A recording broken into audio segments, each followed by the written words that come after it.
Hit that sub button, guys, for the latest in boxing and raw boxing opinions. So the other day, Eastside Boxing wrote an article on boxing247.com asking the question,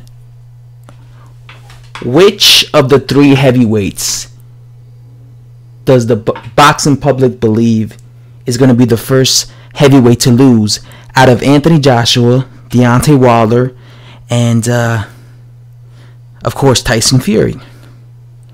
So I decided to make a video and give my opinions. I personally think that out of Tyson Fury, Deontay Wilder, and Anthony Joshua, because these guys are like considered the best guys.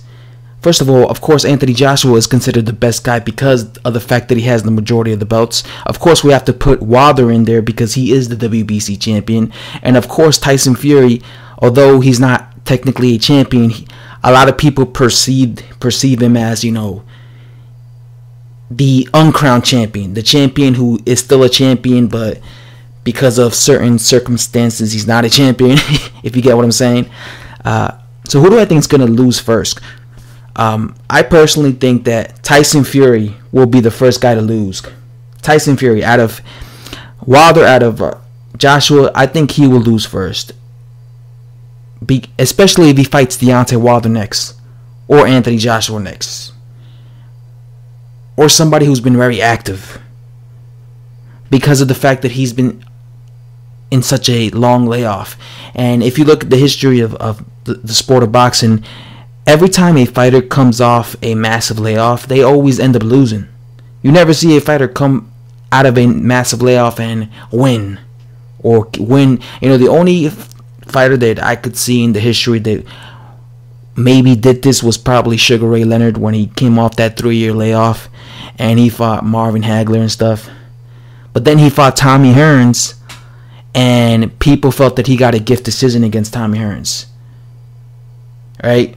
But if you look at especially the heavyweight divisions, fighters who take layoffs, when they come back, they eventually lose. Ali took a 3-year layoff. He came back. He lost against an active Joe Frazier. Mike Tyson was in prison for 4 years. Came back within a year of his comeback. He challenges Evander Holyfield. He loses to him.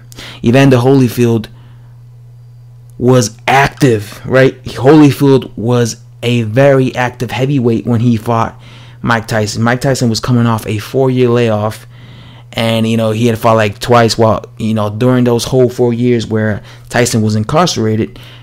Holyfield was fighting everybody. He was fighting guys like, even though people were saying were thinking he was past his prime by then, but he was in competitive fights with Riddick Bowe, Michael Moore. He was in a bunch of fights. He was a very active heavyweight.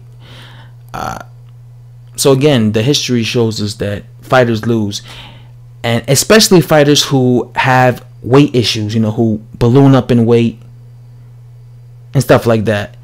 I personally think Fury will lose because of his inactivity. That's going to be his downfall. Also because of his undiscipline. He's not a disciplined fighter.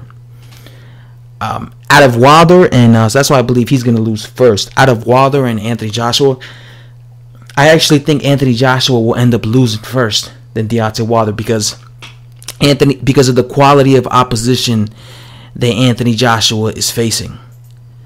If Wilder keeps cherry picking the way he has cherry picked in the past, then yeah, he could be 50-0. Like I made a video a long time ago saying, Wilder could definitely be, because I remember his team was saying, we want to beat Rocky Marciano's legacy, record of 50-0, retired at heavyweight or something like that, or no, 49-0, retired at heavyweight. And I was thinking to myself, oh yeah, he could definitely do that if he just keeps fighting bums. So I'm saying if Wilder keeps going that route, yeah, I could definitely see him keep staying undefeated because of the quality of his opponents. But Joshua has been fighting a lot of, tough fights. These fights aren't easy. Alexander Povetkin is not an easy fight for Anthony Joshua. I think he should beat him. I think he has the talent to beat him. But Alexander Povetkin he's a tough fighter for anyone. But again, these aren't easy fights. You know, Dillian White wasn't an easy fight for Anthony Joshua. That was a tough fight. That was a risky fight. Vladimir Klitschko was a risky fight. Alexander Povetkin, I think he's a risky fight. Although he's up there in age, I still think he's a risky fight. If he keeps fighting guys that are risky fights, Anthony Joshua, he will eventually lose. Right? Because you look at any fighter, what happens, how do they eventually lose? They lose because they keep challenging themselves, right? All the great fighters, they eventually lose. Why? Because they keep fighting legit guys. They keep challenging themselves. So eventually Anthony Joshua will lose if he keeps challenging himself. Now, if he goes on a, cherry pick run, then no, he'll keep staying undefeated. But he will eventually lose if he keeps fighting legit guys. That's what I'm saying. I believe he will lose first. And Wilder will lose. I personally think the guy who's going to beat Wilder is going to be a guy who's going to outbox him. Like a guy who takes him the distance, because especially if he has a better technique than him, better set of skills. Because if Wilder's not able to knock out that opponent, he's going to just be losing rounds to him. That's why I personally think that he's going to end up losing against a guy who's a better... I personally think that if he's in there against Anthony Joshua and he cannot knock him out, Deontay Wilder will lose via decision, because he won't have the skill set to win rounds against Anthony Joshua. I personally think that Tyson Fury would beat Deontay Wilder if it went the distance, because he doesn't have the skill set to be winning rounds. That's the bad thing about a fighter like Wilder, is because he's a puncher, he only depends on his punching power, because he thinks he's always going to eventually be able to land his right hand. But what happens when he's not able to land his right hand? He's not going to be able to depend on other skill sets. Some fighters, they're not big punchers, but they depend on their talent. Look at Andre Ward. Andre Ward has never been a big puncher, but he's always dependent on his skill set to win him fights. Andre Ward, the majority of times when he would win fights, would be via decision. Why? Because he had the ability to steal rounds, to win rounds. Floyd Mayweather Jr., the majority of his fights went the distance. He knew how to win rounds. That's why I think it's important for a fighter to have a backup plan, because you can't just depend on your punching power, because you have to have other, you have to depend on your other skill sets to win rounds. Because, like I said, there's going to be times where a fighter is going to be able to take away a fighter's weapon, and in Wilder's case, it's his right hand. So what happens if a fighter takes away his right hand and he can't knock out the dude? He's not going to have the tools to win rounds against the guy, and he's going to end up losing. Wilder always saves himself by catching his opponent with his right hand. That's always been Deontay Wilder's lifesaver. It's been his ability to land his right hand. But what happens if he's in there with a guy who's really good technically wise, and really good defensive wise, and like say Wilder just cannot land his right hand? Meanwhile, because Wilder tends to give away rounds. Meanwhile, he's giving away rounds.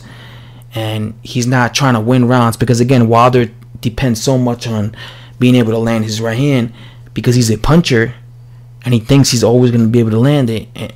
That what happens if he's not able to land it, and meanwhile he's losing rounds, and his opponent's up on the scorecards, and then it's round 12 and the fight's over, and he never got to land his right hand.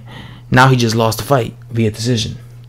That's what I'm saying. I think Wilder needs to work on other sides of his game, like how to win rounds, not just let me try to play chess with my opponent and then try to land my right hand.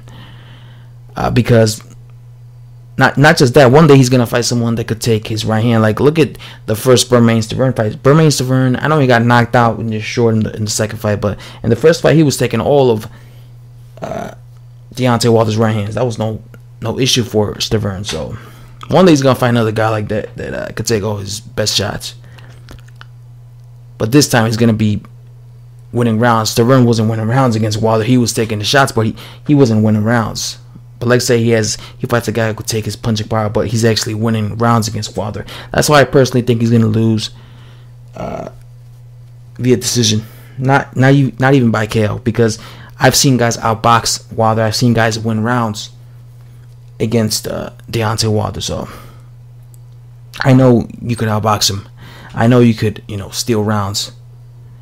Again, you don't even have to outbox him. You could just stay in front of him and just outskill him, with your jab, like with making him like be reluctant to let his hands go, because he tends to freeze when you throw a jab in his face and stuff like that. So he's gonna end up losing via decision to somebody, unanimous or whatever. But like I said, if he keeps cherry picking, he will lose this way if he starts fighting, quality and risky fights. Then he will end up losing via decision to one of these guys. But if he keeps cherry picking, then no, he'll never lose. He'll just keep fighting and knocking these guys out. That's why I personally think Joshua's gonna lose first, because Joshua, he's fighting more. He's taking more risk, and every time he fights, they've been risky fights. The majority of his fights are risky fights, so eventually one guy's gonna beat him. And like I said about Fury, his biggest enemy is basically himself. The fact that he hasn't been fighting, the fact that he has issues with keeping himself in shape, because those things eventually catch up to a fight. Eventually, him, losing weight in between fights, gaining 40 pounds, losing it again, that's going to catch up to him against one of these fighters, especially if the fighter goes to the body. And his inactivity, eventually, you can't just be jumping into these big fights with these guys who have been active, and you haven't been active, because you will lose. Again, look at the history of boxing. Every time a fighter comes back from a massive layoff and they fight a very active heavyweight, they tend to lose. Or not just heavyweight, an active fighter in general, they tend to lose because they're just not ready. This guy's been fighting in the highest level of boxing for years. This guy hasn't, so these things play a factor, and they end up losing against them. So that's all I'm saying. That's how I feel. Anyway, guys, let me know how you guys feel, and yeah, thanks for watching.